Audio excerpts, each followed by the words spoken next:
Всем большой привет! Сегодня у нас воскресенье, но непростое. Сегодня день рождения у моей дорогой жены. 21 числа был день рождения у моего третьего сына. И я тихонечко сейчас пробираюсь по спящему городу в поисках молока. Потому что мы сегодня решили пригласить семьи из садика к себе на площадку. На нашу закрытую площадку, потому что теперь у нас комплекс, мы же переехали, в комплексе есть своя закрытая площадка, и там достаточно просторно, можно посидеть, как здесь аргентинцы привыкли, напикничать. Ой, ребята, мы сейчас с вами застанем просто золотое время, смотрите, сейчас заходим с вами в китайский район. Китайский район, он спит, потому что с субботы на воскресенье всю ночь они работали, мне кажется. А сейчас, когда они уже сдались, в дело вступил я. В общем, здесь всякие. Видите, ребятки, недавно же у нас чемпионат мира проходил, мы просто болели тоже как просто маньяки, ребят. Футбол мне был всегда поровну. Я абсолютно никогда не был болельщиком, и мне вообще он был неинтересен. Абсолютно. Но здесь, в Аргентине, ребят, когда окружающий город весь орет, как стадион, и это такая мощнейшая культура футбола, что даже нас с Марусей, нас с женой унесло просто в дальние дали. Мы стали разбирать кучу видео, смотреть там все про футбол, обсуждать моменты после матчей. В общем, случилось что-то невероятное, ребят. Так что вот так. И здесь вот, прошу прощения, здесь вот смотрели как раз прямые трансляции. Собрался народ здесь на всю улицу. Были еще точки разные в районах, там Палермо, около Обелиска, естественно, в центре города. Вот. К чему это я? А хрен его знает. В общем, идем, ребята, идем и будем покупать молоко, потому что сегодня нужно отметить день рождения нашего малыша. 2 года ему было, и все, и пора уже что-то как-то социализированно это организовать. Вот. Значит, прошлись мы по части этого китайского райончика. Нихао. Много всяких симпатичных, интересных мест. Здесь наверху еще проходит у нас ветка Митры электрички. У нас теперь, кстати, даже ее видно из дома. Как это круто. Вот кто-то летит же сейчас куда-то. Кто-то же сейчас летит куда-то. Он летит. Да, летит. Куда-то летит. А я вот иду такой довольный. Смотрите, прям ощущение, как будто бы мы с вами попали куда-то, не знаю, в заброшенный город какой-то. Я слышу только птичек.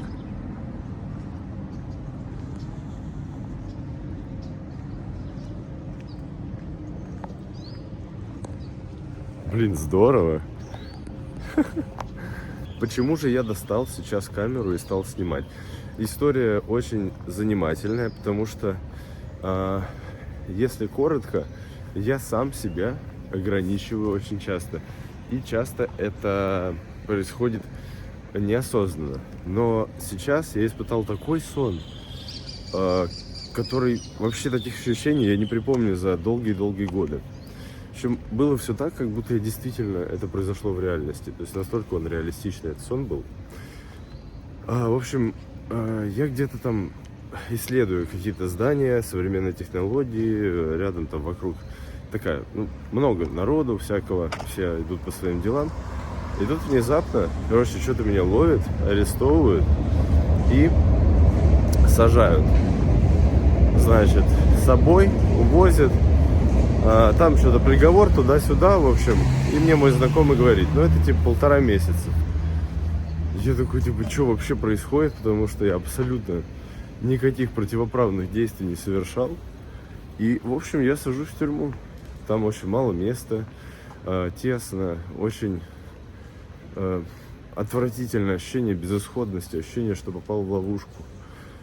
И ко мне даже приходят. То есть я такой держу в голове 1,5 месяца. Ко мне приходят, мне могут передавать еду, я могу прямо общаться, но покинуть эту тесную тюрьму я не могу. И вот и приходит ко мне жена меня навещать, и я спрашиваю, так а все-таки удалось узнать, какой срок? И так сильно мне отпечатался ее ответ. Ответ был такой. Я задал вопрос, она говорит, это не важно. И я такой, в смысле это не важно? Просто земля из-под ног ушла. И это было, конечно, очень мощно, потому что я понял, когда я стал просыпаться, я почувствовал себя самым счастливым человеком на планете. Что это неправда, что это не в реальности. И сразу же подумал, что если это образ того, что пока ты сам в этой тюрьме, ты там и остаешься. И никто, кроме тебя, не решит, какие сроки у этого всего.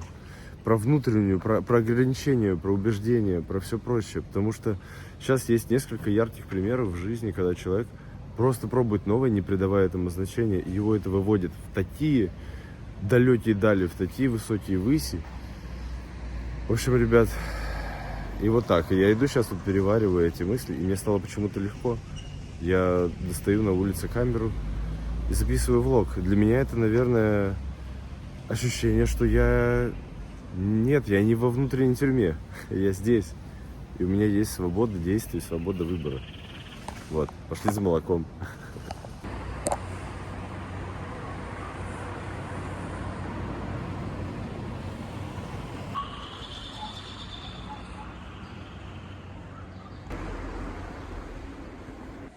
Посмотрите, тут, конечно же, везде эти домики очень симпатичные, есть красивый район Бельграно, конкретно рядом со станцией Бельграно-Се и Барио-Чино. Есть такой парк там на холме Барранкас де Бельграно. И вот рядышком с ним, в той стороне, прямо такие дома. Извините меня по статусу. Экспенсосы там по 600-700 тысяч песо в старом доме. А бабули живут там, дедули, у которых есть по нескольку квартир. И в целом старый фонд, но престижный. Считается такой приятный.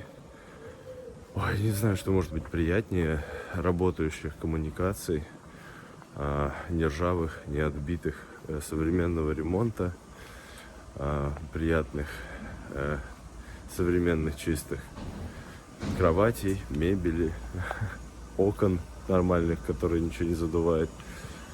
Не знаю. Да, это приходит, наверное, с опытом и с тем, что ты смотришь огромное количество квартир, пробуешь в них жить, понимаешь, что тебе не нравится, и пытаешься найти то, что нравится, при этом не улетев по бюджету куда-то в космос. Ребят, мы тем временем с вами что делаем? Я с вами заболтался, но это не помешало нам в конечном итоге прийти куда? Куда это нам помешало прийти? Не подскажет. В Каррефур. Он должен быть открыт по карте. О да, мне не наврали. Так, нам с вами нужно лечи. Лечи. Так, что еще у нас есть? Огурчик. Вот. Сейчас про молоко, потому что для блинов оно понадобится. И пойдем. В общем, ребятушки, купил я молоко. И пойдем сейчас готовиться. Нужно будет блины приготовить. У нас сейчас также еще идут зимние каникулы. А это значит, что дети все у нас рядышком с нами. А их у нас, напомню, трое мальчишек.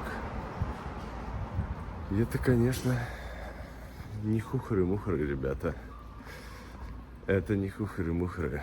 Поэтому будем готовиться, будем идти.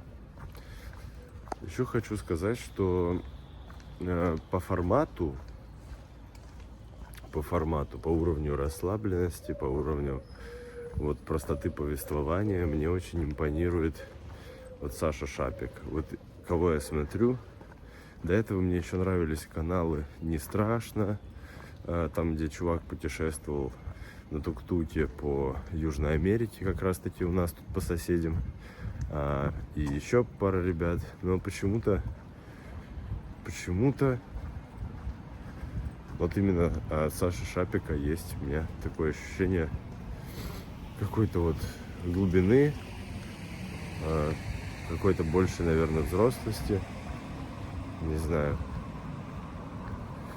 В общем, нахожу в том, что я разделяю такой подход к блогу, когда он может быть не перегружен каким-то сюжетом, сценарием, при этом можно услышать разные любопытные там факты или какие-то эмоции, реакции на ситуации и ощутить жизнь как какое-то приключение, в котором ты никогда не знаешь, что же будет за следующим поворотом. Ребята, казалось, что нужны яйца еще, но все закрыто.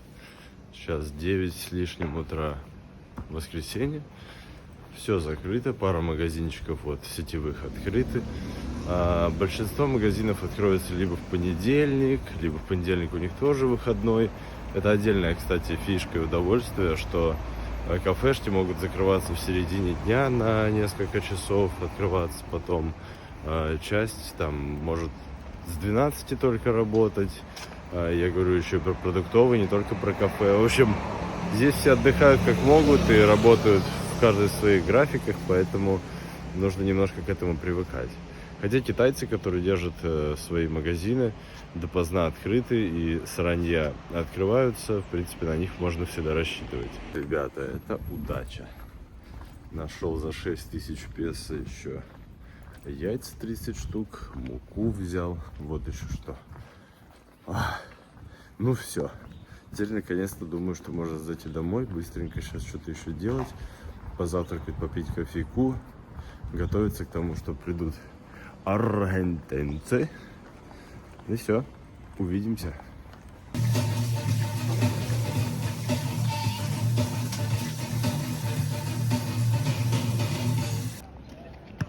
Все, поели. Вообще замечательно посидели. Теперь играем тут на площадке в мячик с ребятами. Отходим от классных разговоров. Марусик напекла блинчиков. Вот. Так что наслаждаемся этим днем. Так, у нас тут такая вот полуразруха после дня рождения Ванюси, которой уже сегодня 30 лет. Я очень плохо выгляжу. Ты замечательно выглядишь. Это хоум-влог, это хоум-видео. Я очень плохо выгляжу. Ты замечательно выглядишь, как всегда. Левчик, которому уже 2 годика. Ребята нас уломали, чтобы мы оставили их дома. Поэтому буду прогуливаться, устраивать всякие рисовашки и все. Это уже другой день. Мы вчера замечательно посидели с аргентинцами. Вообще они съели блинов штук 20. Маруся все, что нажарила, съели аргентинцы. Это было здорово, это было круто. Ребятки, не включился больше вчера вообще, потому что было очень много всего. И вот. Поэтому давайте до встречи. Договоримся как-то регулярно видеться у меня на канале. Всем чао. Обнимаю.